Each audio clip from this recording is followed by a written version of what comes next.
मौत मरेगा, वो हिटलर की चाल चलेगा, वो कुत्ते की मौत मरेगा। वक्त बदल दो, ताज बदल दो। लखवाड़ ब्यासी जल विद्युत परियोजना से पूर्ण रूप से प्रभावित एकमात्र जनजातीय राजस्व गांव लोहारी के ग्रामीणों द्वारा प्रदेश सरकार की निरंकुशता तथा दोगली नीति के विरुद्ध नारेबाजी करते हुए आज दिनांक 18/9/2021 को लगातार 106वें दिन भी अपना धरना प्रदर्शन जारी रखा गया। वहीं ग्रामीणों का कहना है कि आज भाजपा सरकार के 4.5 साल पूरे होने के पश्चात भी ग्राम लोहारी के ग्रामीणों की विस्थापन संबंधी समस्या जस के तस है।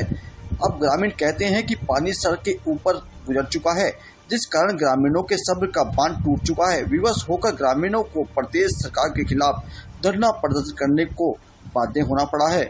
आपको बता दें कि लोहारी के ग्रामीणों की यह लड़ाई सत्ता पक्ष के उस खोखले वादों से है जो जनता को चुनाव के समय दिए जाते हैं। ऐसे वादे जिसे पूरा करने के लिए जनप्रतिनिधि कभी भी वो प्रयत्न नहीं करते जो कि उन्हें करने चाहिए। ये सत्ता के सिंहासन पर बैठे सत्ताधारियों जनप्रतिनिधियों की त्रुटियों का ही परिणाम होता है कि न चाहते हुए भी प्रदेश की जनता को अपने अधिकारों के लिए सड़कों पर उतरना पड़ता है, आंदोलन करने पड़ते हैं, तब इन सत्ताधीशों के तख्त डोलते हैं। किंतु लोहारी के ग्रामीणों का दुर्भाग्य तो देखिए, लगातार 106 दिनों से आंदोलनरत ग्रामीणों की आवाज 70 किलोमीटर दूर राजधानी देहरादून के सचिवालय तक नहीं पहुंच पाई है। साथ ही ग्रामीणों का कहना है जब तक लोहारी के ग्रामीणों को भूमि के बदले भूमि नहीं मिल जाती, ग्रामीणों का आंदोलन यथावत निरंतर रूप से जारी रहेगा। धरना प्रदर्शन में अध्यक्ष नरेश चौहान, दिनेश चौहान, विजय चौहान, दिनेश तोमर, राजेंद्र तोमर, बलबीर चौहान, स्वराज चौहान, अमित चौहान, टीकम सिंह, नरेंद्र चौहान, सुरेंद्र तोमर, संजय चौहान, रंजोर चौहान, राजपाल, केदार सिंह, सोहन लाल तोमर, महेश तोमर, गजेंद्र चौहान, कल्लू, दीवान श्रीमती ब्रह्मी देवी, चंदा देवी, शर्मिला तोमर, रोशनी देवी, सुचिता तोमर, रेखा चौहान, रीता तोमर, सुनीता चौहान, परिमला चौहान, अनिता देवी, रेखा देवी, नत्थो देवी, पिंकी चिंकी आदि सैकड़ों लोग उपस्थित रहे। साथ बांटना के मैं धन्यवाद करूंगा अपने साथियों का भी।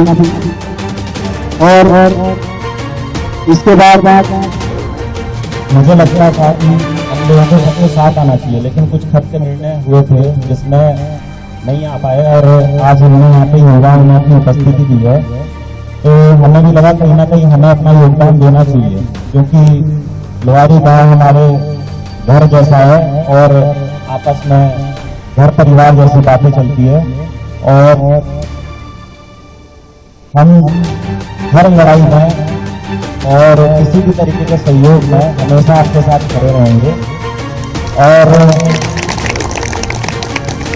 साथ ही आपको आज बहुत बहुत बधाई, माता बहनों को भी बहुत बहुत बधाई। आपने आज पूरा शतक कर दिया यहाँ पे, सोलह दिन नया जोश नई उमंग के साथ। और युवा शक्ति का आपको आज हमारे ये क्या नाम है आपका? मेरा नाम नरेश चौहान है। ये कल आपके पास वो आए थे उपजिलाधिकारी विकास नगर, जो कि पुनर्वास अधिकारी भी है यहाँ पे, और उनके साथ सीओ बीडीओ निहाल भी आए थे, और उनके साथ क्या आपकी बातचीत हुई है?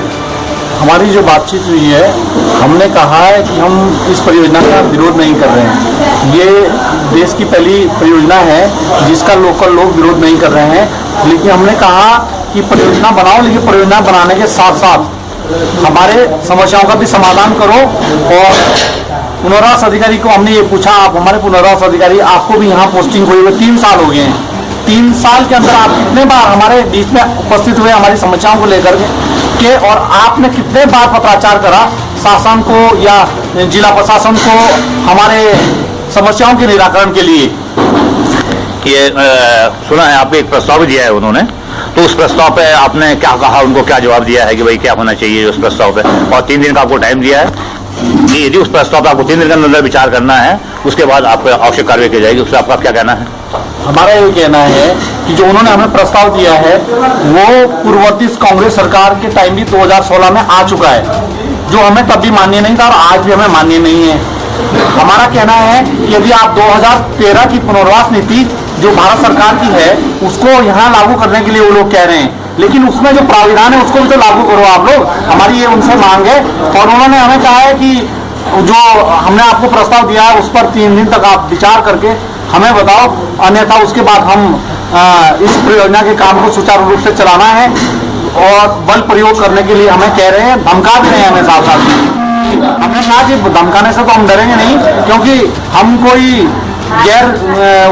हमारी मांग जो है वो जायज मांग है, कोई हमारी ऐसी मांग नहीं है जिसको सरकार नहीं मान सकती है। क्योंकि पूर्ववर्ती सरकार ने भी यदि जमीन का प्रस्ताव कैबिनेट में पास करा है तो जमीन जब थी धरातल पे तभी तो उन्होंने भी पास करा, और उन्होंने पास करा उत्तराखंड गवर्नमेंट में, वर्तमान गवर्नमेंट भारतीय जनता पार्टी की जो सरकार है उसने उसको निरस्त कर दिया है। तो इसका मतलब जो वर्तमान सरकार है वो किसानों के प्रति बिल्कुल भी संवेदनशील नहीं है। जो उनकी कार्यप्रणाली कथनी और करनी में बहुत अंतर है। ठीक है।